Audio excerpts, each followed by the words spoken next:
Hi everybody, this week is Parshas Pekudei, and I want to start off with two questions. Number one, the building of the Mishkan takes up 13 chapters in the Torah.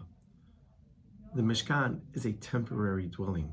Why did the Torah use 13 chapters to teach us about this temporary dwelling? Obviously it must be important, and let's try to discover why that might be. My second question is, Pekudei is the last parsha in Sefer Shemot. Sefer Shemot, the Gemara in Sota 36.2, 36b, tells us it's called Shemot, the book of Shemot is called Sefer Sheni. It's the second book. Why is it called the second book and not have its own name? Now it's true, there are others who call Sefer Shemot Sefer Geula, the book of redemption, but the Gemara, which is the earliest source, calls it the second book. So let me answer the second question first. Sefer Shemot is the conclusion of what was started in Bereshit.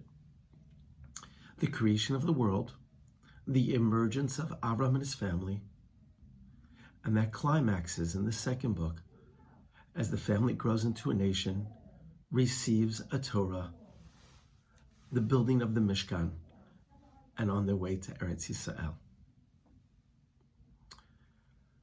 But I'd like to take a little bit of a deeper thought. And again, I don't know that I've answered the question fully. Nechama Leibowitz, in her commentary on the Parsha, as well as Rabbi Sachs, both point out that there are many similarities between creation, that was the first book, and the building of the Mishkan, that in the second book. Now, if you look at the terms used in the verses, there are many, many similarities. But ultimately, what's the ultimate similarity? God creates a world for man, creates a space for man. That's creation. And man, by building the Mishkan, creates a space for God. There's a very mystical concept. If God fills the whole world, then how is there room for us and the universe? The Holy Ari HaKodesh, Isaac Luria, tells us that God contracted. It's called Tzimtzum. He withdrew, he stepped back. And when God stepped back and withdrew, contracted, made space for man and the world. This idea of contraction is very much who Moshe Rabbeinu was. Moshe was the builder. He didn't form the utensils. He didn't create the utensils, but he was the one charged with building the Mishkan. And how many days? Over 7 days. Built it, took it apart, built it, took it apart for 7 days. That sounds familiar, like creation. It took God 7 days to create the world. But Moshe Rabbeinu is the Anav Ma'od. He is the most humble of all. When a person is humble, they make space for others. Moshe allows B'Tzalel and Eliyav and anybody else who is wise of heart to help fashion that which is needed for the Mishkan.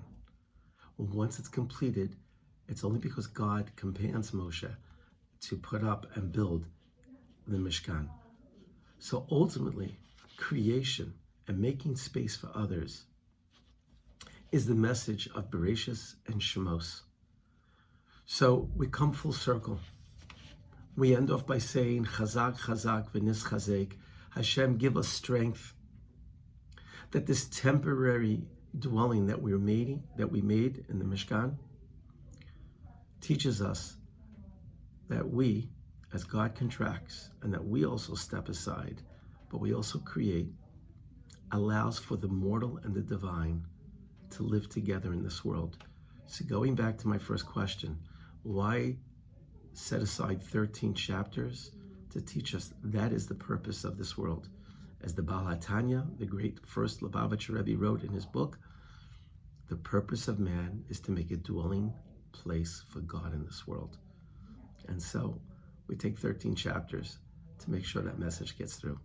If you like what you hear, please pass it on. Shabbat Shalom.